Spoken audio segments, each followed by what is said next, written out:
नमस्कार प्रिय भक्तों, आज हम जानेंगे भगवान शिव की उस कृपा के बारे में जो जीवन की हर कठिनाई को सरल बना देती है।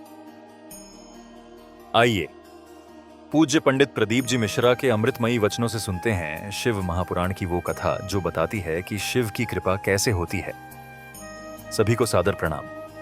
आज के इस वीडियो में हम जानेंगे 16 सोमवार व्रत की उत्पत्ति और इसके पीछे छिपे रहस्यों को, जिसे हमारे प्रिय पंडित प्रदीप जी मिश्रा सेहोर वाले ने अपने प्रवचन में बताया है। चलिए जानते हैं। उससे पहले आप सभी से निवेदन है, चैनल को सब्सक्राइब करें और वीडियो को लाइक करें, और दोस्तों वीडियो को लास्ट तक जरूर देखें। आजकल के बच्चे इतने प्रश्न करते हैं, और प्रश्न माँ से नहीं करते जितने दादी से करते हैं। सबसे ज्यादा प्राण खाए औलाद दादी। एक बच्चा दादी के पास आके बोला, दादी दादी दादी बोली हाँ। एक बार तो टे बोलना, टे। दादी बोली ये टे क्या होता है रे? नहीं दादी तू बोल मुंह से टे, ऐसा बोल दे बस। दादी बोली नहीं बोलूं, पहले बता क्यों बुलवा रहा है। दादी तू बोल तो सही, टे नहीं बोलूं, पहले बता क्यों बुलवा रहा है। दादी ने 5 रुपए दिए, ले टॉफी खा लेना, अब बता मुझसे टे क्यों बुलवा रहा है। दादी कल मम्मी पापा पलंग पे बैठ के बात कर रहे थे, जब अम्मा टे बोल जाएगी तो सारी जायदाद अपनी हो जाएगी, सारी जायदाद। तो तुम ध्यान रखना रे हो इंदौर वालों, टे मत बोलना भूल से। बच्चे इतना प्रश्न करें। एक छोटा बच्चा अपनी दादी की गोद में आकर बैठ गया, बैठ कर बोला दादी दादी। दादी बोली हाँ। आज वो पड़ोसी है ना लल्लू, हाँ, उसके यहाँ पे बूंदी का रायता बना, बूंदी बनी, सेव बना, पूड़ी बनी, सब्जी बनी चना की। दादी बोली वो तो बने गई, क्योंकि उसकी दादी मर गई तो 12वें का भोजन बना है। इतने में बच्चा बोला दादी अपने यहाँ कब बनेगा। दादी ने एक धर के दिया। अच्छा बच्चे भी बहुत प्राण खाए तो दादियों के खाए, क्योंकि दादियों को ज्यादा शौक था। बेचारी बहू छोरा छोरी नहीं देवे तो दादी के एक तो कर लो रही, मैं पाल लूंगी, मैं पाल लूंगी, मैं बैठी हूँ, मैं हूं ना संभाल लूंगी, मैं हूं ना संभाल लूंगी, मैं हूं ना संभाल लूंगी। अच्छा इनको ना जाने क्या शौक भगवान।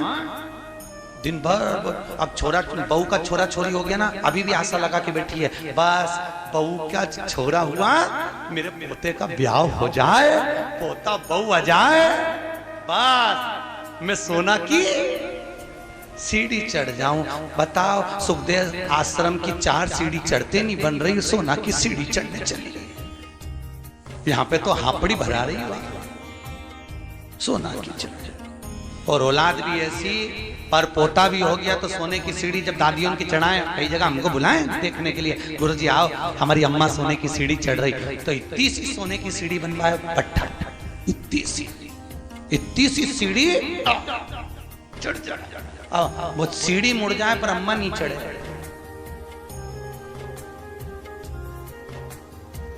कब चढ़ती थी सोना की सीढ़ी? गरुड़ पुराण में लिखा है सोने की सीढ़ी जब पर पोता हो जाता था और डोकरी मरती थी, तब अर्थी पे सोने की सीढ़ी चढ़ती थी। और आजकल कब चढ़ती है? जीते जी तो जा, अभी जा। ब्राह्मण कभी नहीं करता, इसलिए आज भी सोने में ब्राह्मण भोज नहीं होता। कभी देखा आप लोगों ने? सोने की सीढ़ी में कभी ब्राह्मण भोज नहीं होगा, क्योंकि सोने की सीढ़ी का भोजन कभी ब्राह्मण नहीं करता। क्योंकि सोने की सीढ़ी जिस दिन मरता है उस कहां प्रणाम करते हैं? मंदिर के पीछे। जितना आगे प्रणाम नहीं करेंगे उससे ज्यादा पीछे करेंगे। कौन से शास्त्र में लिखा है कि मंदिर के पीछे प्रणाम करो? कौन से पुराण में लिखा है कि मंदिर के पीछे प्रणाम करो? कहीं लिखा देखा? अरे बोलो तो सही, किसी शास्त्र में पढ़ा? ईमानदारी से बोलना। भगवान कृष्ण के पीछे दौड़कर चल रहा था कौन? काल्याबन। कथा आएगी आगे। जरासंध के साथ जब युद्ध हुआ था और ब्राह्मणों की सेना लेकर आया था काल्याबन, और भगवान युद्ध का मैदान छोड़कर भागे। नाम क्या पड़ गया था? रण छोड़ रहा है। तो ईमानदारी से बोलो, ब्राह्मणों की सेना देखकर भगवान भागे, भागकर आगे जाके पीछे जो काल्यावन आ रहा था क्या उसको मार नहीं सकते थे? अरे बोलो जम के, मार सकते थे ना। जब जरासंध को मार सकते हैं, आदि को मरवा सकते हैं, तो काल्यावन को क्यों नहीं मारा मेरे द्वारकानाथ ने, मेरे द्वारकाधीश ने क्यों नहीं मारा? क्योंकि भगवान कृष्ण को मालूम था ये काल्यावन ब्राह्मणों को इतना भोजन कराता है, इतना वस्त्र दान करता है कि सारे ब्राह्मणों का इसका मरना इतना सरल नहीं है। तो भगवान ने सोचा इसको मारने के लिए एक ही काम हो सकता है कि मुझे भागना पड़ेगा। मैं भागूंगा तो ये मेरी पीठ देखेगा, मेरे पीठ पर अधर्म का निवास होता है। जितना ये मेरी पीठ देखकर भागेगा उतना इसका धर्म नष्ट हो जाएगा, अधर्म बढ़ जाएगा, अधर्म बढ़ेगा, ये ऊपर आएगा और मर जाएगा। इसलिए भगवान भागे, अपनी पीठ दिखाकर भागे, और पीठ जितनी काल्यावन ने देखी, ऊपर जाते से ही मुचकुंद के नेत्र द्वारा जलकर भस्म हो गया। इसलिए हमारे हिंदू धर्म की रीति है कि मंदिर के पीछे अधर्म का निवास होता है। इसलिए मंदिर के पीछे जितना तुम प्रणाम करोगे उतना तुम्हारा पाप बढ़ेगा, पुण्य नष्ट होगा, उतना पुण्य नष्ट होगा। अब सोचो तुमने कितना पाप कमाया, बोलते जाओ, अरे बोलो तो रे, पाप कितना कमाया और पुण्य कितना कमाया? सामने लोग कम प्रणाम करते हैं, बस बेचारी ये परिक्रमा कर रही थी, थक गई, दीवार से टिक के खड़ी हो गई, तो दूसरी ने देखा पीछे प्रणाम करो तो कुछ मिलता होगा, दूसरी ने चालू करी, उसका देखे तीसरी ने चालू करी, तीसरे को देखे चौथी ने चालू करी, पूरा भारत की भूमि सब कंजी हो गई उसी के चक्कर में, सब एक क्रम पाने लगे सब। तो बेचारे वो तो कहीं कहीं के संत विद्वान थे, कहीं कहीं के महात्मा विद्वान थे, तो उन्होंने मंदिर के पीछे फोटो चिपका दिया भगवान का कि कम से कम इन्हें पाप तो नहीं लगेगा, तो फोटो चिपका दिया कि कम से कम आगे भगवान का भी दर्शन हो जाएगा। बेचारे संतों ने कृपा कर दी, पर तुम में अक्ल नहीं आई रे दादा, कहीं और पूरे भारत की भूमि पे तुम कहीं पे भी घूम के देखना, जितने मंदिर मिलेंगे सब में पीछे लोग प्रणाम करते मिलेंगे। उनको समझाओ तो कोई समझे वे? अरे बोलो तो सही, क्या मालूम क्या धर्म समाज पुण्य। ऐसी कई गलतियां हैं जो हम जीवन में करते रह रहे हैं, बहुत गलतियां करते हैं हम, बहुत। दिए के अंदर ही बत्ती रख के जला दें, परिक्रमा कर लें, ऐसी कई गलतियां हम अपने जीवन में कर रहे हैं, और भगवान से आशा रख रहे हैं कि भगवान हमको तार देगा, स्वर्ग भेज देगा। कहीं नहीं जाएगी, यहीं पड़ी रह जाएगी, फालतू की बात। सुधारो,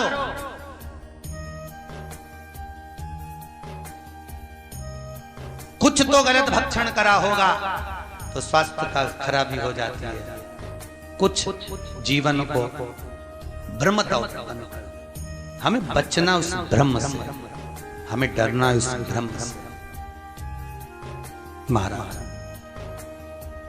भरत जी महाराज हिरण की योनि में पड़ गए, हिरण की योनि से निकले, संतों की परिक्रमा कर कर तो वापिस मनुष्य देह मिल गई, नाम भरत पड़ गया। बड़े भाई ने कहा खेत पे से चिड़िया उड़ाना, एक बार की उड़ाई, दूसरे बार न उड़ाई। राम जी को खेत, राम जी की चिड़िया ना उड़ाई। राजा जड़ भरत नाम पड़ गया, भरत जी को जड़ भरत, जड़ मतलब पागल, पागल मतलब मूर्ख। पागल प्रमोशन होता है, समझदारी डिमोशन होती है। पागल क्या है? अरे बोलो जमके, प्रमोशन। आपको कोई पागल कहे, बड़े प्रसन्न होना, बड़े बड़े। अगर कोई आपको पागल कह रहा है तो उसमें प्रसन्नता होना चाहिए। समझदार नहीं बनना अपना, कभी जिंदगी में मत बनो समझदार। घर में दो तरह की बहू होती है, एक समझदार, एक पागल। जो समझदार होती है वो 24 घंटे काम में लगी है। काहे बजा रहे हो? दो तरह, एक समझदार है, एक पागल। समझदार लगी हुई है 24 घंटे, पागल है वो सबसे पहले डेंटिंग पेंटिंग करके खा पी के वो उसको कोई सुध नहीं क्या हो रहा है क्या नहीं हो रहा है, उसको कोई मतलब नहीं। आग लगे बस्ती में अपन रहो मस्ती में। मीरा को, कर्मा को, नामदेव, ध्रुव, प्रहलाद, रामकृष्ण परमहंस, भारत की भूमि के जितने संत हुए लोगों ने उनको पागल ही तो कहा है, क्योंकि भगवान की भक्ति में जो डूब गया लोग कहते हैं वो पागल हो गया। महाराज भक्ति में भरत जी महाराज ने राजा राहुगण को ज्ञान दिया। कपिल मुनि के आश्रम में राजा राहुगण गए हैं, बाबा कपिल ने भी उनको ज्ञान अर्जन कराया।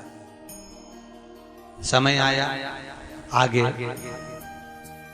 हिरण्यकश्यप ऊपर न अंदर न बाहर, न अस्त्र से न शस्त्र से, न दिन में न रात में, न नर से न पशु से, सब रूप में मैं मरूं ना, ये विचार किया। घर आए, पत्नी नहीं थी, इंद्र के यहाँ से नारद जी के यहाँ, नारद जी के यहाँ से पत्नी और पुत्र को लेकर। हिरण्यकशिपु के पुत्र का नाम है, जिसने आते ही भगवान के नाम का हिलाद करा, वो प्रहलाद हुआ। प्रहलाद लेकर आए, विद्या अध्ययन करने भेजा। जिसको गर्व का ज्ञान हो उसे बाहर के ज्ञान की जरूरत नहीं पड़ती। गर्भित ज्ञान प्रथम होता है, प्रथम ज्ञान है गर्भ का। इसलिए हमारे यहाँ पर बुजुर्ग माताएं कहती हैं गर्भवती नारी को भजन करना चाहिए, कीर्तन करना चाहिए, कथा सत्संग श्रवण करना चाहिए। पर आज के जमाने में डॉक्टर कह देते बेड रेस्ट, पलंग पे पड़ी रहो, दिन भर टीवी देखती रहो, और दिन भर वह टीवी में ढिसुम ढिसुम, तो वो औलाद भी ऐसी पैदा होती है दिन भर ये वो तोड़ती फिरती है। मिले रोते ही मिले तो औलाद भी ऐसी पैदा हुई है, 1 मिनट सकनी नहीं बैठते, 1 मिनट। कई बुजुर्ग माताओं को तो बहुत गुस्सा आ जाता है, कह देती है बहू हमारी भी 4 औलाद थी, खिला दो पिला दो पटक दो, आराम से खेलती रहे। ऐसी औलाद तुमने पैदा करी है, 2 मिनट चैन से नहीं रहते, 2 मिनट। कई माताएं महाराज हिरण्यकशिपु ने पूछा,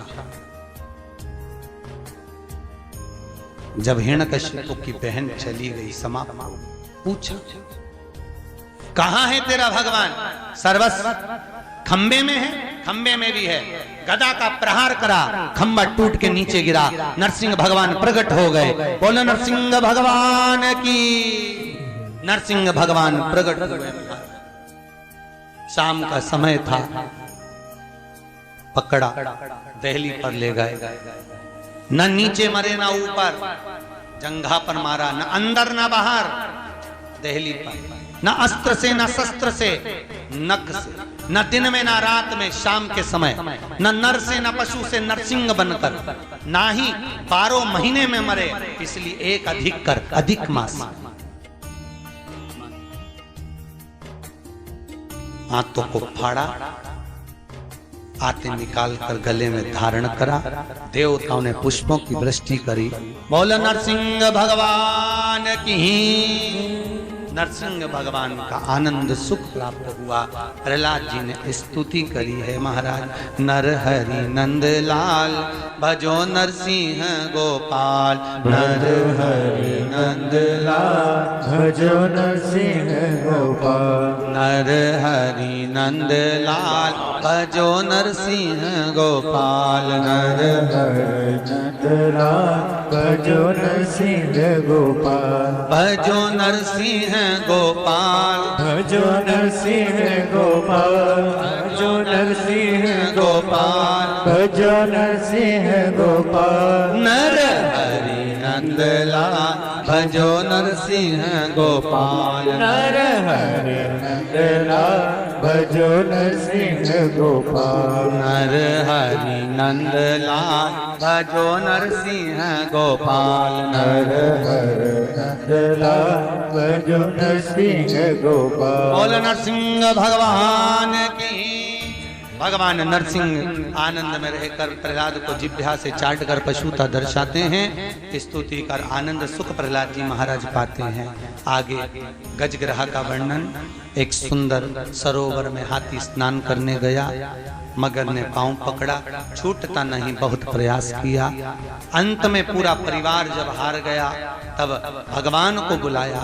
भगवान ने आकर सुदर्शन उठाकर उस मगर का शीश काटा है, हाथी का पांव छूटता है। हो नाम का सुर भगवान का स्मरण कर कर जाता है। कोई नहीं आता, कोई। तो कहते हैं ना, जब कोई नहीं आता मेरा शाम आता है। बस एक वही सम्मुख में पहुंच, बाकी कोई। अच्छा, मरते समय लोगों को फोन करके क्यों बुलाते हैं? आप लोगों को मालूम हो तो जरूर बताओ मुझे। बुआ जी आ जाओ, अम्मा जा रही है, मतलब बुआ की यमराज से अच्छी पट्टी होगी। हो सकता है यमराज बुआ जी को देख के छोड़ जाए, पड़ोसन को उठा के ले जाए, या बुआ की आंख से डर जाए। कई लोगों, मामा जी आ जाओ, अम्मा जा रही, मामा जी आ गए। अच्छा, मरने वाले से पूछा भी जाता है, देखो कौन खड़ा, पास में बुआ जी खड़ी, मामा जी खड़े, काका जी खड़े, और अम्मा इधर मुंह फेर लेती, इन्हीं के कारण तो मर रही। आंख में से आंसू झड़ते रहते हैं, मुंह से बोल नहीं पाती। परिवार के लोग कहते तुम्हें पहचान गई इसलिए रो रही है, अम्मा से पूछो इसलिए रो रही, पूरी जिंदगी लगा दी खोल लो तुम में, तुम्हारे कारण मर रही इसलिए रो रही। ऐसे ना कह देना परिवार वालों से, हमारे मरते समय जब प्राण छूटे, डॉक्टर अपना काम करे, पलंग के पास में कोई मत खड़े होना। तुमको देखकर नहीं मरना चाहते, तुम्हें देखकर मरेंगे, वापस तुम में उलझ जाएंगे, फिर मरना करना। डॉक्टर अपना काम करे, मेरे पलंग के पास नीचे बैठकर भगवान का भजन करना। कम से कम बोल नहीं सकती तो सुन भी लूंगी तो तर जाऊंगी, इतने में पार लग जाऊंगा। भजन चित्त कर, स्मरण करें, भजन करें, बस नाम जप। मुख में हो राम नाम, राम सेवा हाथ में, तू अकेला नाही प्यारे, राम तेरे साथ। अंतिम समय में वो साथ।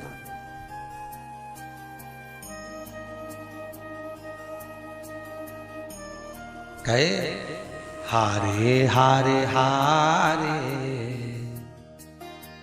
तुम हारे के सहारे। हम दुनिया में जगत में हार जाए, पर एक सहारा आपका, आपके दिमाग कोई कौन होगा? महाराज बाके बिहारी, मेरा ठाकुर, मेरा लाडला, मेरा कृष्ण, मेरा गोपाला, मेरा कन्हैया, बस एक वही। हाथी का पांव छूटा, देवता राक्षसों ने मिलकर समुद्र का मंथन करा, सब कुछ निकला, रतन माणिक मोती सोना चांदी हीरा पन्ना गौ औषधि सब। फिर निकली लक्ष्मी, वो भी अमृत निकला, विष निकला, विष शिव जी को दिया, अमृत देवता ले जा रहे थे, राक्षसों ने छुड़ा लिया। आपस में भगवान ने मोहिनी बनकर अमृत बांट दिया। चंद्र सूर्य ने कहा ये राहु ने शीश कटा, ऊपर का भाग राहु, नीचे का भाग केतु हो गया। राजा बलि की सत्ता स्थापित हो गई। अदिति माता ने कश्यप बाबा से विनती करी, मेरे गर्भ से कोई ऐसा पुत्र हो जो इंद्र की सत्ता को ला कर दे। राजा बलि से कुछ लेकर आए।